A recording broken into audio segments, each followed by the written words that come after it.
here we are in different parts of New Zealand, on boats and gardens and in homes for our 10th Farmer in the Field.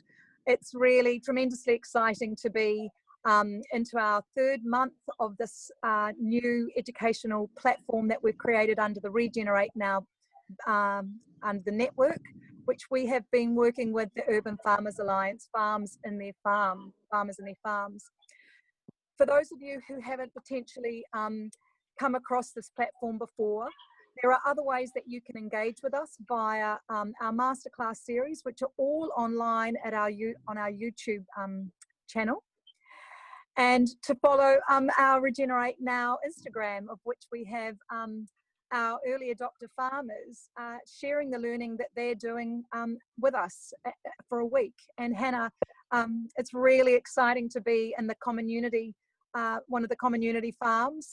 It's been a project that has just deeply inspired me personally, but I also know so many New Zealanders around have been really inspired by the work that you guys are doing there, feeding your wider community, and a lot of that food has been generated out of your farms. So we're super excited to be in your farm today and to Kia ora. Yeah, so such a pleasure. I'm Sarah Smuts-Kennedy. I'm an artist. I am the vision holder For the Love of Bees. I'm a co-creator of the Urban Farmers Alliance and a vision holder of Regenerate Now. Levi, you're one of our early adopter farms and you're here now as a mentor on the program. Can you just introduce yourself? Sure thing. Kia ora team, my name's Levi Brinsdon-Hall. I'm the head farmer here. Well, not here, but I'm the head farmer at OMG AKL, which is a organic market garden in Auckland. We started there about 2 years ago, and now we're cranking along, getting quite a decent turnover, and got lots of volunteers. And yeah, I love it, and I'm really stoked to be here. Yeah, we visited Common Unity a while ago. Actually, I was with you, Sarah, and yeah, really inspired by the project. So super cool to Great. be here online. Hannah, yeah. Oh, yeah. Kia ora. And Daniel. Yeah, good afternoon, everyone. My name is Daniel Sherman. I'm a trustee for Love of Bees and a biological farming consultant. I spend my time working with all sorts of crops from one end of the country to the other and all sorts of different scale farmers. So I'm really keen to have a look at this Common Unity project together with Hannah this afternoon. If you take it away, Hannah. Thank you. Okay, welcome. Yeah, welcome to my virtually being in this farm. The Urban Kai part of Common Unity. Common Unity Project is a wider project, and Urban Kai Farms is the gardening and farming part of that project. And I am the one and only Urban Kai employee, but I work with a large team of volunteers who come and help every week to do the gardening on several locations. So this one I thought we'd start with today is it's called Riverside Farm. It's at a youth residence in Lower Hutt. So it's about 500 square metres. It was set up to be worked with the youth, so that hasn't always been able to happen, especially during lockdown. We didn't have access to this farm, so things got a bit out of control. But since we've been back, we've been sort of we've been doing a lot of work here. So I might just start by giving you a sort of 360 view to check out what the farm looks like. You can see it's a beautiful sunny afternoon, bird song. We've got a tunnel house on this side, which has large hui gourds growing in it. So I'm sort of leaving that one's still under rahui because I just don't want those gourds disturbed. I might show you later, they're absolutely enormous. But then we've got beds through here. One of the main issues I wanted to talk about is the couch grass, because we've had grass paths. It was designed with grass paths, but we trying to get rid of those. So this whole quarter that I'm showing you here, we got rid of all the grass paths, and I'll see if I can sort of show you. We've got these, we're just using sort of planks at the moment as paths, because we're just trying to work out the best width that we want the paths to be. So this is a whole lot of brassicas. These went in pretty much the day before lockdown, when we thought we would still be able to come to this farm, and then we were told that we couldn't. So they have actually done really, really well with zero. That first couple of weeks it was quite hot and dry, and I think they suffered a bit, and some of them have bolted, but some of them are looking fabulous. Here we've just dug up our kumara and planted some beetroot. I don't know what, is that sort of showing up? We've got another tunnel house over this side. Into the sun is always tricky, but here we've got more beds of brassicas, which is the main thing that's growing at the moment. And then we've got some root crops over here. We've got some beds of carrots. You go a bit slower, just a bit slower, Hannah, because it's wonderful, and we want to cast our eyes for a little longer on each garden bed. One bed at a time. So this is a bed of, we've got a bed of mixed brassicas that are quite huge. We've got a bed of smaller collies with some parsley and stuff, mizuna around the edges. This is where we're digging up the path. So this was a grass path. Oh, thank you. So lovely volunteers just leaving. Here we've got coriander, parsnips. We've got beetroot. Can you see that beetroot up the end? So this was all sown from a little closer. Seed. But it's pretty looking. Oh yeah. It's almost, it's coming along. Over here we've got, these beds are more recent. So I've got this, in this bed I've got garlic that I've just mulched with the kumara tops. That's what's looking kind of kumary. We just dug up the kumara last week, and so the garlic just went in last week. So this was our third planting of garlic. We've got 2 other beds that are earlier. Then we've got broccolis, looking in a bit bare in that bed, but they've got the wire netting on. And then we've got, just nothing under those sacks. And over here, more leeks. I wish I had more leeks, but the leeks are doing really well. Can you see the leeks? Go again. Okay, then the back bed. Yep, great. Yep. Leeks. And carrots do really well here. And then against see that funny frame thing, that's where we had tomatoes last year. So I've planted more onions, and that's a very sunny spot. There's onions and garlic under there, and that will probably be, we'll have beans against the fence next year. Through here, this side of the wire house, can you see? I might go back this way. We've got silver beet here, which just grows like a weed. The soil, I have to say, the soil here is beautiful. It's Lower Hutt River soil. We're just 1 block from the Waifetu stream, so it's like river silt. But it does, if it's not, it seems quite vulnerable in that it can crack. You know, if you leave it bare, I don't like to leave it bare because it can crack. It will form big crack. It's very fine textured soil, but very fertile. Yeah. So here we've got the this wire. This is where I want to do the tomatoes next year. So I've just planted broad beans. Basically, that's going to be the crop before the tomatoes, and they're just poking up, and we've sort of undersown them with mustard. Yeah, and here we are back at the brassicas.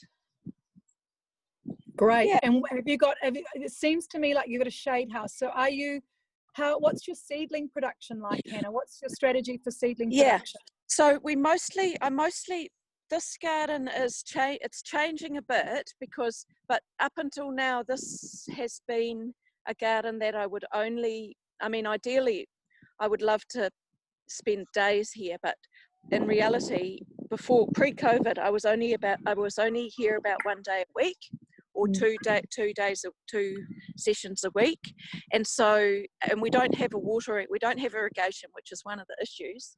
We've only got a hose that has to stretch. You have to plug in. You have to go and stretch it across the driveway and plug it in.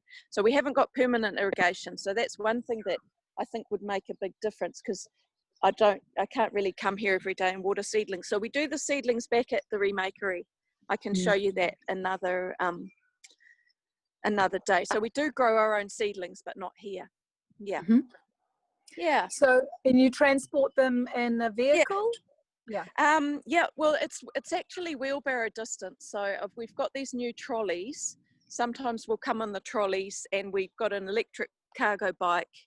But I do also bring my car around, just because I'm often bringing compost here. So I bring the food scraps here from the kitchen, and then I might be harvesting. So it'll be, sometimes it's the bike, sometimes it's the trolley. It's not far. As the crow flies, it's you can almost see it. You can actually. What is in your shade house there? The green shade house. So this not a lot at the moment. I'm just this is going to be the summer. The winter. I'm just going to do some salads here over winter. So we just, again, because it totally dried out during lockdown, it totally died off. So we've just started again with some lettuces, and we've got taro, which we like to keep. It just keeps because we get quite heavy frost here. That just keeps it, and we have watercress in there too. Yeah. Then in the other house is sunnier, and we had over here over summer, like before we got locked out, we had beautiful cucumbers. We had great crops of cucumbers, and the year before that we had chilies. It was full of chilies. So although it's got that sort of shade net on, it's also got plastic as well. So it does get quite nice and warm, but at the same time it needs watering. Yeah. So I'm interested, Hannah, in that you are, it's a very different type of structure, in that you are mostly volunteer based. You have one farmer who is paid. You're working across multiple sites, and obviously you have very efficient systems going in terms of your seedling production being in the centre and them going out to the out to your other sites. But also a lot of your food harvesting has also done, and you don't have a CSA box system, do you? You are growing. What we're hoping, we really like to set that up. That's our next step, is to really get a bit more, and actually we would like to set up another farm, which is we're still under negotiation for another site, which is 1.5 acres. It's a big site, but it would have more, being locked out of this one made us realise that is a vulnerability, of access. And so we kind of need, we're still putting together the funding and putting together the proposal, but we're hoping to hire a new full-time farmer for that one as well. Great. So that's very exciting, because as you notice, I'm spread pretty thin. So I'm 1 day a week in the prison. So we've got a whole lot of farms up in Remutaka prison, and that each of these could be a full-time job in itself, but I think of it as like I'm like the a bit like the inoculation. So I'm just spreading myself across all these sites, and a nice thin layer. And sometimes it's a little bit too thin, but it generally seems to sort of work out. So there's this farm. There's, as I said, the school. There's the prison, and then the other project that we've been doing is the Housing New Zealand Backyard. So that's kainga ora tenants who wanted a garden in their backyards, because again, you can see it's a very fertile. It's not too hard to grow stuff here, and there's these beautiful big Housing New Zealand backyards. So we've set up last year. We set up farms, backyard gardens, and putting together a network there as well. Yeah. So you are massively, Levi, what do you think about that? You're only managing 500 square meters. I'm jealous, Levi. I'm jealous. Yeah, it's pretty cool. I've got, well, no, it's not that, well, I shouldn't say it's not cool, but it's not ideal. But it's very, very interesting and very exciting. So I'm really interested to unpack that model for you a little bit, because I think a lot of the sort of food producing farms have been community gardens, have actually relied on a lot of volunteer labour, and haven't been able to quite get across the line and been able to be self-sustaining in terms of being able to pay for their own farmers. And obviously being able to have an employed farmer is critical to the ongoing sustainability of these massively high food producing spaces. So your idea of going to a CSA, because currently all of your food goes back to feed your community and your other projects, right? Yeah, so at the moment it goes back to the remaker. We've just done it. We filmed a clip that we'll put up on the Instagram that shows you the kitchen there. Pre-COVID, we were doing 500 meals a week for local schools, so the school lunches for local schools. But then during COVID, we just pivoted totally to with the local marae, Kōkiri marae, and so we're doing 2,000 meals a week for them. So that's way beyond what. So we're getting a lot of food donation and food rescue, as well as our own food, as well as what we can grow. But that the thing is, we're coming to realize that there is so much food out there, but it's it's a distribution issue rather than a food shortage issue, really. So we're getting donations, we're getting food rescue, and we're also growing what we can, and using what we grow. But we do want to do a CSA. That's a next step, but it's a huge amount of that's why I'm really interested in sort of working with others that are in that situation and seeing if we can share some of the planning. I can help you with that, Hannah. It's really quite easy. It's just about it's actually the easiest way of getting food to people. It was way better than restaurants, and ideally it's locals that come to collect it, what we do, but I can help you with that. That's fantastic. I'd like to talk to you further. Maybe now is not the right time, but maybe we could set that up in the soon. I think a little bit of now is a perfect time, because I think, this is one of the big, and it really starts to influence, for example, your cropping strategies and the way that you start to think about how you use the space. And I know about 6 months ago, of course, Levi was also a little bit nervous about transitioning to the CSA model, because there was a kind of like a pressure of having to deliver so many boxes of food every week, to make sure that those food groups, there's a complexity of the food groups in each box. It's not just a whole lot of one thing, and how you actually plan for that. And it's been really wonderful.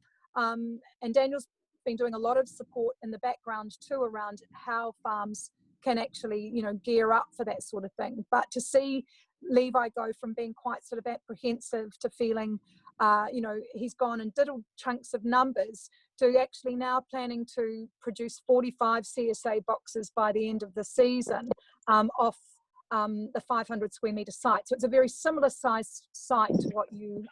So that's very cool. Oh, why don't we have a little indicate sort of this call to actually just answering some of your questions you have, Hannah. Do you have any like maybe 2 questions around that issue that if you About had the CSA. answered, yeah, in regards to your, in regards to planting strategies, really. Okay. Well, do you have, like, what sort of planning tools did you use? Did you just sit down and say, we need X carrots, we need X potatoes, and work backwards from there, or how did you do it?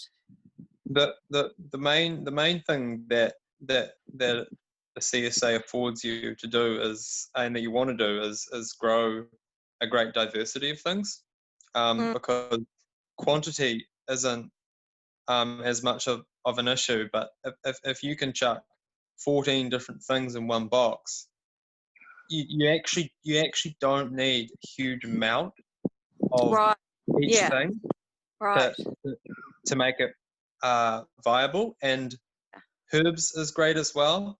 Lots of herbs. We have a base salad mix that we do, and then there's I split things up into, so you've got your root veggies, which is maybe beetroot, turnip, carrot, and then you've got your hearty greens, which is maybe your chard, your celery, your silver beet, your larger pak choys, whatever you want to call them. You've got your more petite sort of greens, which maybe are your head lettuces or your cut mizuna or your cut rocket. I just split it up like that, and I make sure that basically of each of those things, I'm just sowing them every month. Right. Yeah, it's easy. For my summer, that's pretty much what I do. I sit down, well, for each season, and I say, okay, what things do I want to have in the box for this month, and then I just sit down and I just sow the same things every week. Spring onions. Do you do potatoes and onions, or? It's a great question, Hannah, and I'd love Daniel to speak to that, in a sense that you're doing a little bit of planning, and particularly with Chris, who's got a 7,000 hectare farm and is a really meters. So meter farm. What was actually moving into that? But do you want to have a chat to that, Daniel, in regards to the planning around the really kind of carbohydrates and proteins? Well, yeah, I mean, the first comment I'd make is the larger the project becomes, the more planning is required. The more people involved, the more planning is required. The great thing that we saw with CSA boxes over anything else was that everything came back to, I guess, the number of CSA boxes you're trying to produce each week. And then your production planning was based around what you wanted in those boxes, and then sort of work backwards from what you actually want in the boxes to when you need to plant what you need to plant. And of course, everybody in every place is going to have, in every socioeconomic grouping is going to have more or less requirements for different types of vegetables. And also the ability to grow different things is obviously going to vary, right? Someone start trying to grow kumara in Canterbury, for argument's sake, is extremely challenged because it's such a short season for that type of crop. And it's very sensitive to frost, and you can get frost, for anywhere from over 9 months of the year. So, you have to grow it in a much more protective environment. So it's a little bit more difficult to put in. But what I looked at is I started with, or we're trying to do at the moment, is work with the sort of top 10 vegetables that New Zealanders consume. Those being things like potatoes, tomatoes, lettuces, I can't remember, recall off broccoli, cauliflower, cabbage, all that sort of stuff. So really doesn't come in the top 10, but it's then you look at, we're looking at planning it around that top 10 to get kind of the, so we talk about nutrient density is in terms of nutrient quality of the vegetable, but then we're talking about calorie dense. And so we're trying to create a box which actually has more calories in it, for argument's sake, obviously good quality nutrient dense calories, but by adding root crops into it, potatoes and carrots and those sorts of things, tends to provide, I think, what people see as a lot better value potentially. There are other places where you could fill it up full of leafy greens, and they would be very, very happy with it. You know, seeing as they think potatoes are. I don't think the Hutt Valley is one of those places. I think we need to be doing some potatoes, and we might have another farm where we can do just potatoes and pumpkins and 1,000 square meters, which is something similar to what Earth Steward Farms that Sarah's talking about, which is Chris and Warwick up in Hamilton are working with, and we think they have the capacity on that site to probably do up to 400 boxes. Wow. But they went from now a box, as I describe it, is kind of the bulk of the vegetables, although they're also including fruit in their future planning. But and already at the moment they're buying in some of that product. But they are for 4 people for a week essentially is what we classify when we say a CSA box. It's kind of a household box full of veggies, and that's really what we're trying to aim for. Obviously, it's going to vary across the country and vary from family to family, but that's kind of the basis. So we work backwards in our planning from that. But I really like the idea, and I think we've got to be a bit more imaginative around how we grow potatoes in these smaller sites. Chris did he did kind of a no-till version of potatoes where they just basically plonked potatoes down the ground and then covered them up. Yeah. Worked reasonably well, but then they did use traditional harvesting equipment to harvest it, and they have on a single site like that, they have a couple of little tractors as well. They're really trying to make things much more efficient. To give you an idea, his original model was going always to the farmer's market, and so he would lose all his weekends as well as all the week. Now with the CSA box, which we've been trying to talk them into for about 6 months, and they'd already started on that process, but from the month before pre-COVID, where they were doing a couple of boxes a week, to the week of COVID, they did 100 boxes, and the following week 150 boxes, and the demand just totally outstripped their supply. I think the demand is there. Yep. The best thing about it, Hannah, is that you can get rid of everything. Yeah, it's not because at the moment we're selling at our grocer, but things might sit around, and it's terrible to see them sitting there wilting. There's no waste in a CSA system, and it's super. But also, you only have to look at your bank account at the beginning of the season, just to make sure that people have paid, and then all the farmer does is focus on growing the food. But just to give you an idea of, and this is where it becomes really critical, obviously giving away a lot of food, like growing to gift, is a really big part of your project. So maximum, getting the maximum amount of produce enables you to have enough to sell and enough to gift. So if you're looking at 400 CSA boxes, and we've been doing modelling on this at the moment, if you say your CSA box is $35, 400 CSA boxes is $16,000 a week. So you're up around 800. Sorry? It's $40 a box, Sarah. Oh, $40 a box. So would you want to give us some figures? 400 boxes. I think. Okay, so to give you an idea is that, so we base it on $40 as the cost of someone coming to pick a box up. So if they were couriered to them locally, then there'd be a courier fee on that. So it was kind of net to the farmer. But Sarah did come up with an idea we have been thinking, because I like the idea to build into those projects the ability for at least 25% of the food produced, and depending on the projects could be larger. In real terms, you could probably give away 50% of the food and cover your costs. But what we want to be doing is giving away 25% of the food, but the farmer is getting paid for that. So people could buy, for argument's sake, what we found at Levi had this experience as well. People could, buy 2 boxes for one to be given away. Okay. So people do that. That's good to know. Yeah. It's actually surprisingly, sorry, what are you going to say? Oh, I just say I've signed people up to do that. Yeah, I've signed. We donate a box. Well, we don't donate. We're actually paid for a box a week to go to a local homeless street collective. Yeah, they come get in. Oh, yeah. So there's lots of sorts of models that still follow around. That you can work within that CSA model itself. I hope we haven't lost Hannah. The picture disappeared. She can still hear us. We can't see you, but obviously you can hear us. That's cool. Yeah.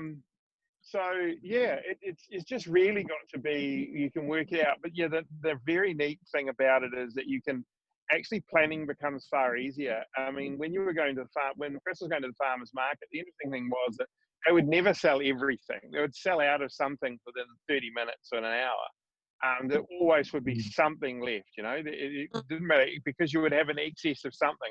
But if you split it all up into boxes like he does now, so he never has anything in excess. It's all sold.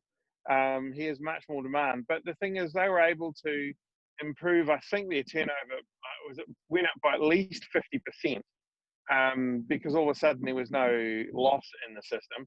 And now everybody there works a normal 40-hour week.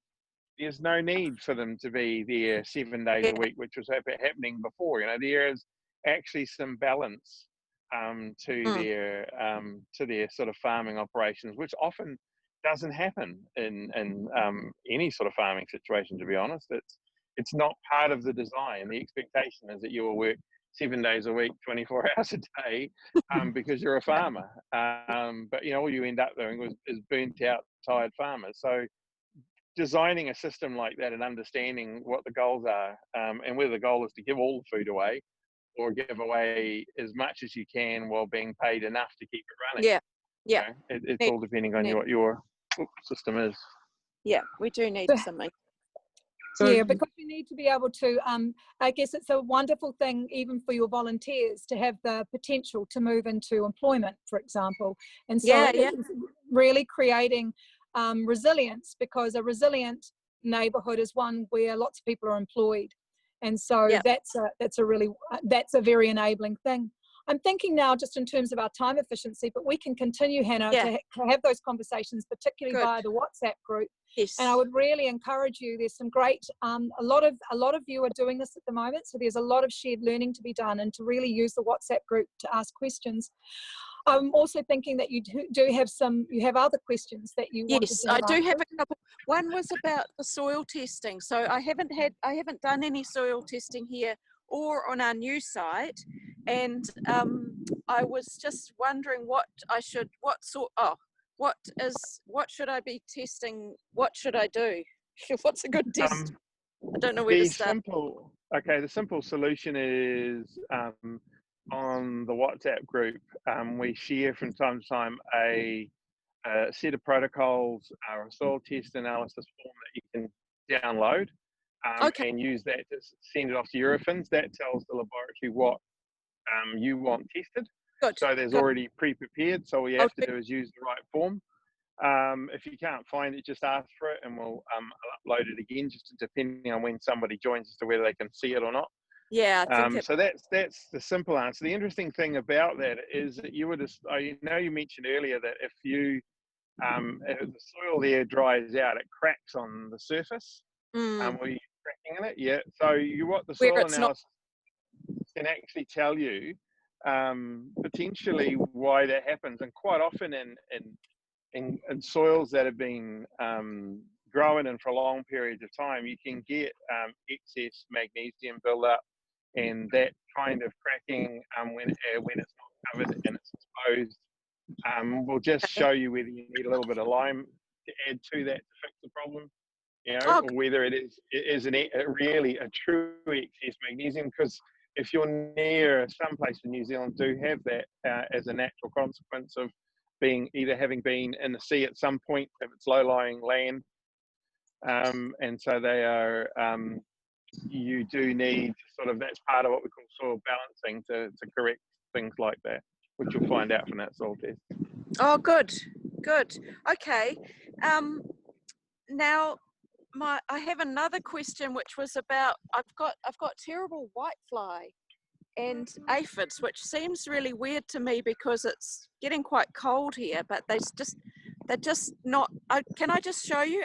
I'll switch my camera. We love whitefly and aphids. This is great conversation. Yeah, just what you want to see. On what crops? On the brassicas at the moment. Can you hang on? Is that working? Not yet. No. Oh, I've just gone. I hope I'm not running out of battery.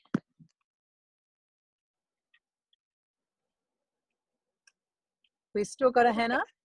Yeah, I'm here, but my video seems to. Am I? Oh, I'm here, but I'm not sure why my video stopped. So, Can you hear me? yes, we can hear you. Well, And Sorry, carry on the comment. my Carry on video while you're stopped, trying to work out so where I your can't video actually is. show you the Whitefly. well, That's we've all right. all seen Whitefly, so we know what it looks like. You know what Whitefly looks like? Well, I haven't seen it in our gardens for a long time, but yes, I remember. Yeah. So, Oh, there we go. Okay. So I'm actually wondering if I have overnourished these because they're growing really well. Like for instance, this kale, but there's just, you can see, actually it's not quite as bad as it was, but when you give it a tap. Yeah. At this time of the day when it's cold, you won't see them fly that much. It's when it's warmer and there's direct, because they will be struggling with this time of the year. They will probably, by natural consequence, actually die out. It would be my suspicion. The problem is, well, naturally sort of go dormant and disappear out of your system for the time being. The problem is that they'll be back with a vengeance next year. And one of the reasons that we look at and we start talking about nutrition and soil analysis and that sort of stuff is because balancing and getting that right is actually what removes the requirement and removes the problems of things like these sorts of pests. When you've got nutritionally balanced soil, you end up with nutritionally balanced plants. And I don't know if you watched the last masterclass that we did, sort of explaining why insects, are attacking plants. The problem is that you can put excess, inputs in the form of compost, in the form of manure, in the form of all wonderful natural elements. But if you put in excess of them and you create something that is sort of unbalanced from a nutritional profile, particularly from a microbial profile, you create the conditions that these insects thrive in.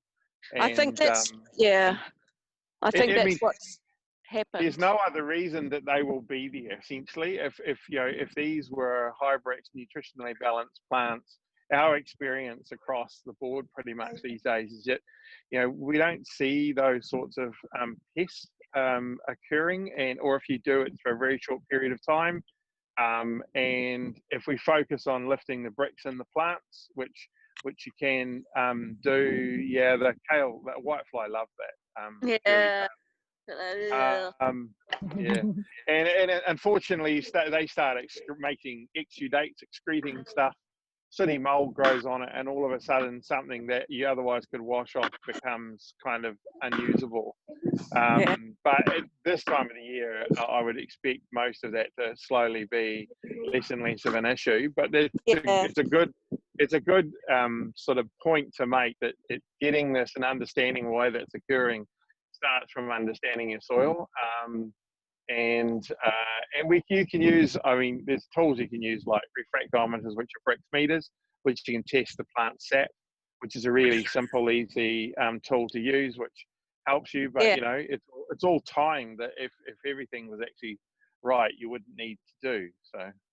So I think what's really interesting about that, Hannah, is a lot of people think that they get pests because they haven't put enough nutrition into their soil, but in fact what you've done is you said so yourself, you've probably overdone it. You've put some compost down and you've got fast growth, but you haven't actually got high Brix level, high nutrition.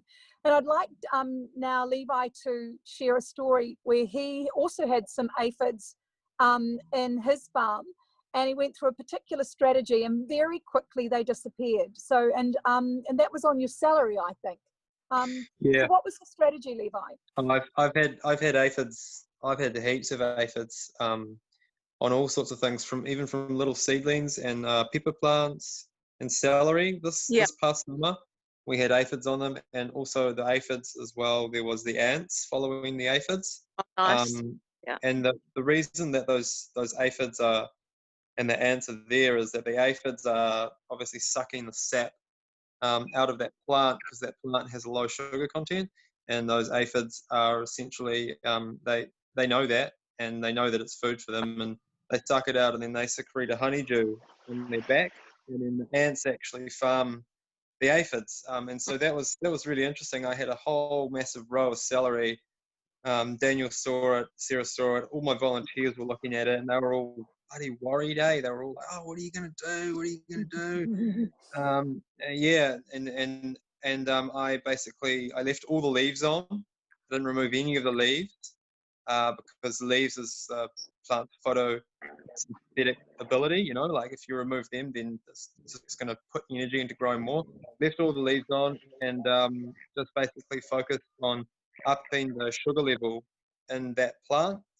And so how did I do that? I just did it through foliar feeding the plant with biologics. Step 3 and step 4 alternated with BAM as well, beneficial anaerobic microbes. I just did it every week, and I made sure to cover that whole plant. The aphids were right in the crown of the celery.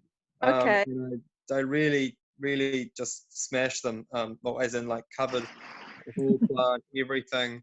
Because 3 they weeks can later, sort of distort it, eh? yeah, 3 weeks later, and they were just gone. Not Wow. a single aphid, not a single ant to be found. I've used the same thing happened on pepper plants, jalapenos, and it's happened on seedlings as well. But whenever I see ants, I just get the foliar feeder out and just be really don't Okay. skip it. Okay, Just good. really go for it. Yeah. I'll give that a go. I don't do a lot of foliar feeding, but I would like to be doing more, definitely. Yeah, if you see aphids and ants, like that's why it's just low sugar levels in the plant. So essentially, I think it's a really good idea to include foliar feeding as just one of the things that gets done once a week. I guess it's a bit tricky for you with moving material around, but I guess you want to keep one in the back of the car if you can. And Oh no, we've got a shed here. We can keep stuff here. Yeah. Okay, yeah. perfect. Yeah. Sorry, Daniel. I mean, I was going to say the reason that the foliar feeding, even where you're talking about excess nutrition, you know, it sounds like a completely ridiculous idea to then be adding more nutrition in via, you know, foliar fertilizing it. It's sort of, for a lot of people, that wouldn't make a lot of sense. But essentially what you're looking at is when you've got excess soil nutrition happening for various different reasons, it creates an unbalanced nutritional profile in the plant. So you can have excess of things like calcium, and you'll actually have deficiency in a whole range of other things. And saying, you know, there's a whole lot of ratios that work to sort of get that soil balance, and it's all about getting that biological system to function properly. And when it's not functioning, and the soil is functioning in this unbalanced way, due to those excess inputs, is that the foliar feeding basically fills the gaps. It makes up the differences. It makes sure that the plant has a tiny amount, but all it needs is a tiny amount of everything that it needs is there, and then you put beneficial microbes into the role, which then helps prevent disease. But the pest pressure basically starts to drop as that foliar process starts, or foliar feeding process starts to raise bricks in the plants that otherwise you wouldn't be able to achieve from the soil while you're trying to address the soil issues. So, you know, where you've got soil issues that where we can actually balance, and once they're addressed, then the requirement for foliar feeding, the frequency you need to do it drops. You know, it's all about getting there. And one of the measurements, the tools to measure that with, I think, as I said, is actually a sat meter, which is the easiest thing to measure that, you know, measure your progress and understand that. And it's the, you know, there's nothing in those products that Levi was talking about that kills anything. You know, there's nothing in there that actually causes a direct response. So there's no biopesticide mixed in there or anything like that. It is simply working with the natural defense system of the plant and making that work as nature intended. I'd highly recommend looking at the third masterclass, which goes into it in detail. And I think there are minerals and microbes in those, and the microbes are really critical. And Daniel, can you just do a little bit of, I love this stuff where he talks about there's actually microbes on the leaves, and what happens in terms of the speed at which they're able to absorb the nutrition when the microbes are in the mix. Well, yeah, the really interesting thing is that when you put microbials in beneficial bacteria and fungi in with a foliar spray, often commercial growers, I mean, we noticed this years ago, but you would see the plants, and it sounds weird, but would actually physically look like they relaxed. So the leaves would actually almost look like they drooped. And I've had growers panic to the point where they thought they'd done something terribly wrong. But what it actually does is the plant relaxes to open its stomata wider. So it physically relaxes itself so the stomata can open up to 30% wider. And they're doing that to basically hoover up as much of that, those beneficial organisms and carbon that is present and nutrients that's coming in. But without those beneficial organisms together with the nutrients, the plants don't have that switch. There's nothing to tell the plant that it's just been sprayed with all this wonderful nutritional benefits that it could actually access. It actually needs the microbials in there to actually stimulate the plant, and its response is drastic and dramatic in a very short space of time. But yeah, so it increases. It means what you have to use. It comes to the other argument. You end up requiring 30% less of any given product going into the plant if you've actually got beneficial microbes associated with it. So it's just, yeah, the way that those organisms live and interact on the plant and the leaves is as I explained, it's just like the root system. There are beneficials and there are pathogens.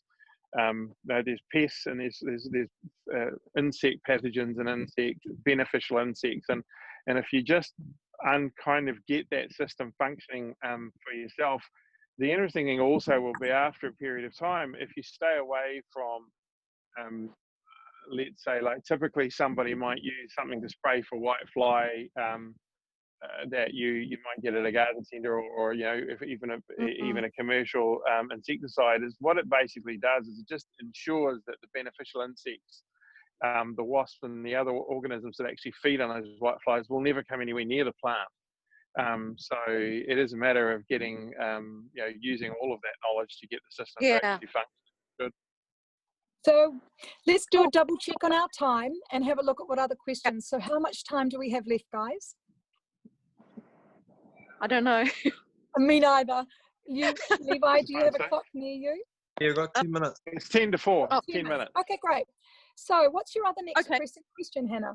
Well, I had one. I've just walked over to here to show you a this is where we're doing a new green. We're sort of, I don't know if you hang on. I'll switch the view around. This is a sort of green, what I'd call a green field, where we're turning this grass into a new garden. So I just wanted your thoughts on this process, because what we've used this vinyl, but I know that you were saying that can kill soil life. So yeah, I'm really happy you're got a showing new this to us. coming up. I just thought I'd get your thoughts on that. So I'll show you what's like. We put it. So this went down, and you can see it seems like there's a bit of life under there. We put it down over a bit of manure, grass clippings, and cardboard. Hannah, there'll always be life.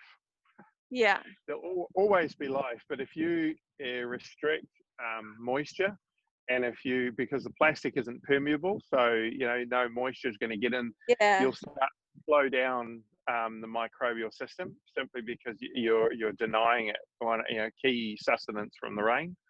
The other thing is that if you cover it in that way, is that you create, the further you go into the middle of that, the more anaerobic the system will become. And basically all those pathogens that cause us problem, all those disease-forming organisms that cause us problems, the vast majority of those are actually thrive in anaerobic conditions. And most of the beneficials we want to work with don't do well at all in anaerobic conditions. So we're kind of creating Daniel, just for people who don't understand what that means, anaerobic means an environment with no oxygen, whereas aerobic means an environment with oxygen. So he's talking about an environment without oxygen. Carry on. So a healthy soil aerobic system should have like 6% oxygen saturation, which doesn't sound like much, But to give you an idea, at 10%, you actually kill everything. You know, it works like a sterilization system. So 6% is actually a highly aerobic soil, which is really what we're after. So what we would do, and I realized we had the start of the conversation earlier about cooch, and it is a bit of a bane for us to work with. I know it can be a challenge, but to be fair, what we've found is at certain times of the year, cooch doesn't, you know, it doesn't like the frost and it doesn't like to grow at times as well, although probably in Wellington it grows all year round. It does, but yeah, it does seem to be shaded out. Yeah, so exactly. What it basically thrives on is a little bit of light. So how you manage to deal with that is you could use a weed mat type material that allows water through it, allows oxygen through it, but doesn't allow light through. So that will, you know, that basically keeps the biological system running, but stops the photosynthetic process happening from the grasses. So what sort of weed mats is that? Well, there are biodegradable ones, but the simplest thing, the simplest one, because the thing with most weed mats, of course, is they are, you know, plastic based, which creates other issues.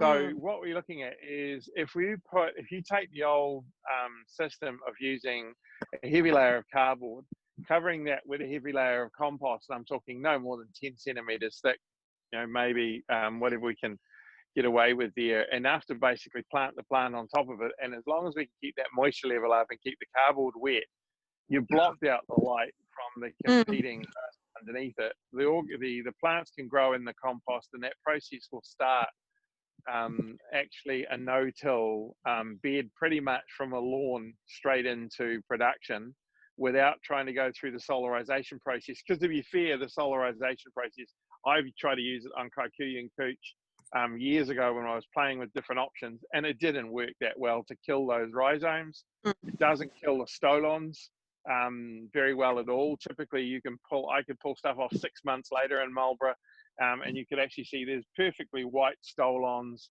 going from one side of the plastic to the other. And if you took the plastic off and just left it without plants to see how quickly it would recover, sometimes you'd wondered if you did anything at all. But if you put enough shading in, this is blocking the light. So the cardboard starts that process, the compost adds to that, and then you put enough dense planting in it of your vegetables or whatever you want to grow in it. On top of that, you then feed the system. You've got a system that's designed to take away the need to create the growth from your grasses underneath that.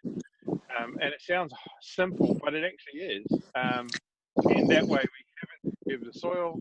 We've dealt with the weeds as well as you would in pretty much any other method, and better than most. And you've got instant access to being able to grow in it.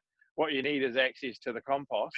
But then how do you continue with that bed? As soon as that crop is out, or even before, you want to keep continually cropping that. So you want growth in there all the time. The perfect scenario is the sunlight never hits the soil, right? It only ever hits a leaf. If the sun never hits the soil, and you've got that system, you will see very, very little in the way of any weed issues. Yes, no, that sounds good. What we've done is, I guess, because we've basically got no money, so we just did the same thing like that, but with cardboard and then wood chip, because we've got friendly wood chippers. So I guess, and then planted. So then we'd plant, like over the summer. I had big pumpkin patches so the pumpkins were covering the ground, but they were planted into pockets of good compost, but we didn't have enough compost to cover the whole. Yeah, I mean, one of the ways you create if you start with a bed that's like virgin grass, you know,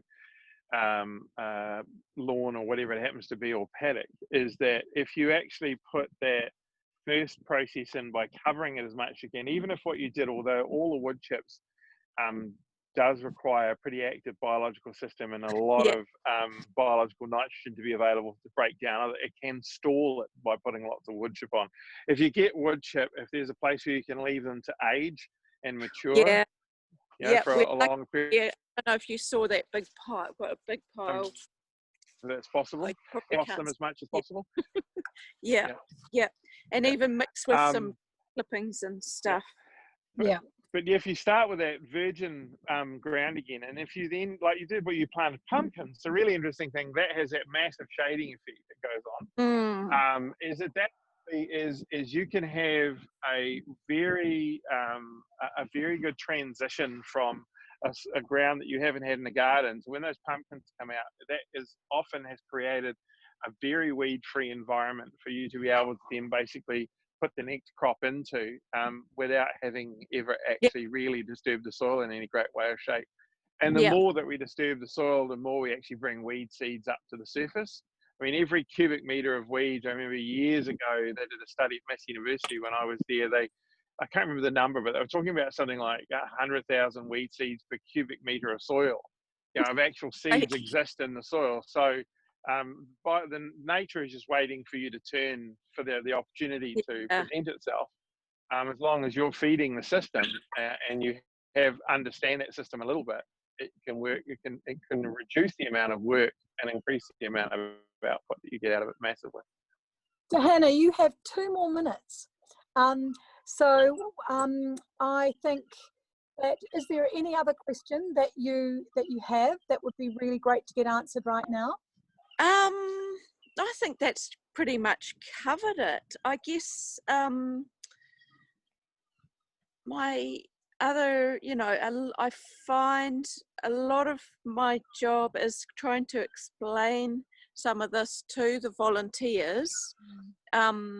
So that's where the resources that you're creating are really useful. Right. To help, explain why we're not digging and so on, why we're trying not to. And, in the educational role. And that's so gratifying to hear, and I guess that's something that's so useful for us to know, because these farm in the field sessions are there online for people to go back and have a look at, and the master classes are there also to share. But I think as we also get resources, we will start to go into some of those things like why no till, like a whole masterclass just on that. And again, spreading that knowledge so that people get the joy of knowing why they're doing something and how it's integrated into a much bigger picture.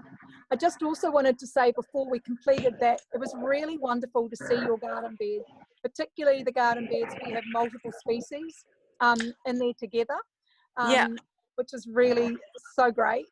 And also the density of planting that you're doing is, is pretty great. Getting the diversity in there with them is we've got a bit of noise happening. It's okay. And also the fact that you're actually not using very much for your paths. You do have a lot of other space around that could be utilized for things like pumpkins. If you, you could probably get a lot more in growing in your space if you had more labor, for example. Does anyone else have some feedback for Hannah? Levi? Yeah, I mean, I guess it's just, I was thinking about that, when you're cropping something out, and we're talking about that point before that Daniel made about the number one goal in the sort of perfect situation is that constant plant cover all the time. For the gruntier crops, which I know you're interested in, like your carbohydrates, your broccolis, your potatoes and stuff, I think there's definite strategies for doing that, especially around some crops. Brassica is like really well known to be a great companion plant for white clover. You can put white clover seed at the time of planting your brassica seedlings, and what they'll do is they'll basically make it so that they'll establish in the under canopy of your brassicas. By the time you chop them off, you've already got a bed there. You've already got living ground cover in that bed. And anything that's grunty is just going to grow straight in the middle of that white clover. It's actually not going to compete with it too much. Like, you could crop that out and then just go straight into pumpkins after that if you wanted to. Okay. Anything Yeah. like that. But really, it's about that transition time. Yeah. I've also had lots of success with undersowing things with stuff like broad beans and stuff. If you time it right for your harvest, like, those broccolis are going to be gone within the next 2 to 3 weeks. Just get something in there so that they're already sprouted up, but it's difficult. But I do think that with larger crops, potatoes, kumaras, pumpkins, all that, it's entirely possible to have permanent ground cover all the time. But yeah, when you get into that, you start looking at at those things that aren't necessarily vegetable crops, but just hold the soil, hold that space. And I think we've got 30 seconds more. That was wonderful, Levi. I'm not sure if we've lost you, Hannah, but we'll keep talking to you in case you're there. In any case, it is recorded. Daniel, do you have any other feedback for Hannah? And you're on mute, by the way. Not really. You're back on mute. What about now? You're right, you're good now. I think I'm changing it and Catherine's changing it at the same time. Yeah, I mean, it doesn't necessarily have to be focused on absolute perfection. We use the argument that growing is an art, not a science. And it's just a matter of learning to work with nature. It'll certainly tell you when you're getting it wrong, quite successfully. So it's just a matter of learning how to read what it's actually telling you, and just trying to plan, I guess, creating a system that fits in that sort of natural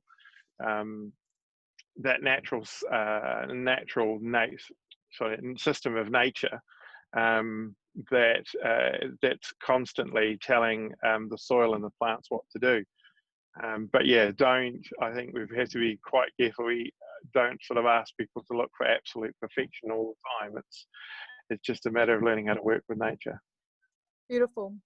So I think we may have lost Hannah in a sense that she may have lost power, but I'm really excited about seeing Hannah's farms that she is farm manager on over the week through the Regenerate Now platform. She's going to take us into a number of them. We'll get to see meet Julia, who is the instigator of this beautiful project, the vision holder, and get to be really inspired about how how widespread and neighbourhood wide these types of projects are and how they can really make a difference. They've been leading the way there in Lower Hutt for some time, and really want to just say how grateful we are to have shared this farmer in the field with you, Hannah, today. And for those of you who've been watching, please do go back and use the resources that will help you understand some of the things that we were talking about and the miraculous way that nature works. Thanks, guys, for being here today, and we'll be here again next week. Thanks a lot. Well, it was really great to see the Unity Gardens project.